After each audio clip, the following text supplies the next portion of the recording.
Hello, I am Kelli Smith. And I'm Jabry, and welcome to Love Chile TV's weekly newscast.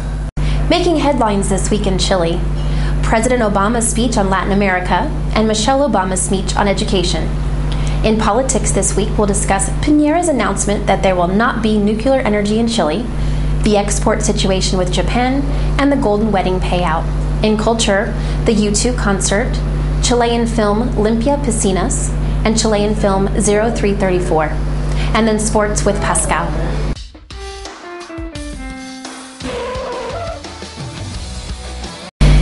President Obama's speech on Latin America. During the official visit to Chile, the President of the United States, Barack Obama, gave a historic speech on his country's partnership with Latin America from the La Moneda Cultural Center. Referring to the troubles in Libya and other North African countries, President Obama held up Chile as a shining example of moving peacefully from a dictatorship to a democracy. Declaring that we are all Americans, todos somos americanos, Obama described the partnership between the United States and Latin America as an equal one, not that of a senior partner and a junior. Among the announcements was a social media project for sharing knowledge, as well as a student exchange program. He also talked about how the regions could work together to tackle crime and poverty, again acknowledging Chile's ambitious and appropriate goal of lifting every citizen out of absolute poverty. For Chile, this speech was an important acknowledgement of our country's status as a regional leader. Michelle Obama's speech on education. At a visit to the Instituto Cumbre de Condores in Rinca, north of Santiago, America's First Lady Michelle Obama told students to study hard and take risks in order to realize their dreams. Using the examples of poet Pablo Neruda and soccer player Marcela Salas and her husband, she talked about how with effort and application, anything can be achieved. She told students, "You are all breaking down barriers. You represent the future, not just of this school, but of your entire country." The Institute was one of the first colleges of excellence opened last year as part of the bicentenary celebration in Chile. It aims to motivate students to fly high, learning from the best teachers to make social mobility a reality.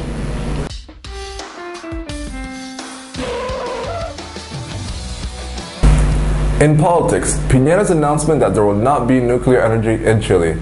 At Monday's joint press conference with President Obama, President Piñera categorically said that Chile would not build, nor is planning to build, any nuclear power plants. He explained that signing the Memorandum of Understanding on nuclear energy between Chile and the United States will help to share expertise in order to achieve a better quality of life for the people of both countries. On the list is a collaboration on efficient use of energies, as well as developing cleaner and renewable energies for which Chile has tremendous potential. Additionally, there are plans to collaborate on research technologies and on training Chilean engineers and technicians in nuclear energy. Japan's export situation. The level of exports of Chilean goods has reduced following the earthquake and tsunami in Japan. While the main harbors remain open in the Asian country, Chile's principal export products such as wine and fruit have seen an understandable fall in demand. However, the mutual economic exchange is expected to return to normal within the next few months. In the case of the forestry industry, there is expected to be an increase in the market because of the upcoming process of reconstruction in Japan. Golden Weddings Payout. Last week, President Piñera signed off the Golden Jubilee Bond, which gives 250,000 pesos to couples who have been married for more than 50 years. The bonus will be paid in equal shares to each of the spouses and will benefit couples while celebrating 50 years of marriage between the 1st of January 2010 and December 31st, 2013. The spouses should not be separated, divorced, or annulled.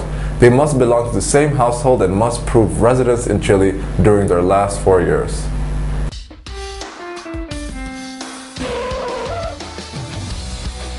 Culture, U2. Just the finishing touches remain to complete preparations for the concert of Irish band U2 this Friday, March 25th. The enormous stage construction, weighing 420 tons, was shipped directly from South Africa and can be seen from outside of the Estadio Nacional. Nicknamed the Claw, it gives fans a 360-degree view of the band in action. British rock band Muse, known for their exciting and extravagant performances, will open the show at 8 p.m. Then Bono and company will take the stage at 9. Chilean film Limpia Piscinas. The Chilean romantic comedy Limpia Piscinas, The Pool Cleaner, has already attracted over 10,000 people to movie theaters in its first 4 days. It follows the story of young Gustavo Ortiz, who has to spend the summer cleaning pools for his neighbors to finance his studies at the university. Among them is a sweet girl from his high school class, Nicole Inanov, who he is of course desperately in love with. The premiere of Chilean film 334. 334 is the name of the dramatic Chilean movie that recreates the earthquake, the tsunami that affected Chile on February 27, 2010. The movie depicts 3 different destinies: a woman searching for her children in Dichato, culprits escaping from a prison in Chillán, and students passing their vacations on the coast. A hotly anticipated movie, the trailer has already received 68,000 hits online. 334 will be shown from April 21st in over 50 cinemas nationwide. We round off our news with Pascal Mathieu in sports.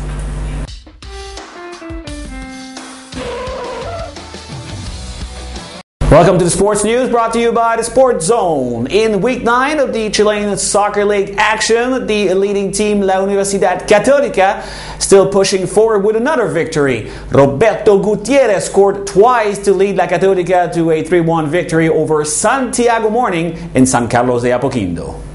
Both La U de Chile and Colo Colo unable this week to score wins. La U de Chile drew at 1 against O'Higgins in Rancagua, and also Colo Colo tied at 1 in El Monumental against Cobreloa.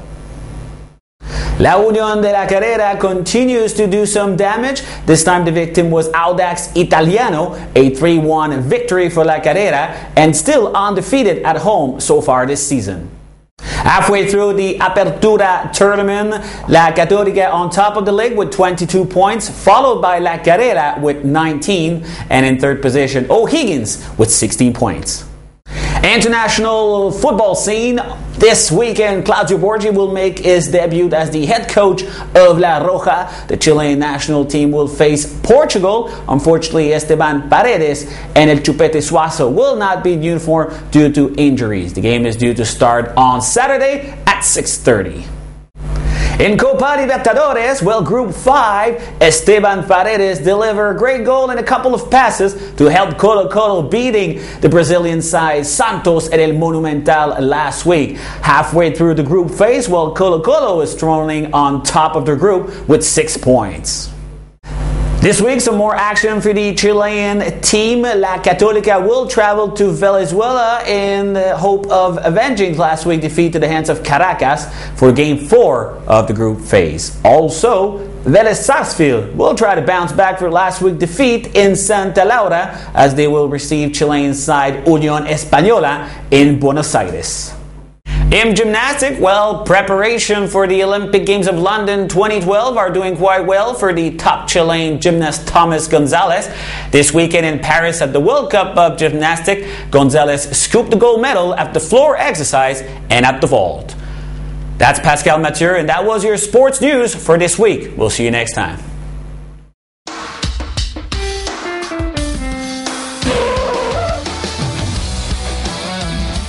That's all for this week's weekly edition of I Love Chile TV's weekly newscast. I'm Jabry, reminding you to visit our website, ilovechile.cl.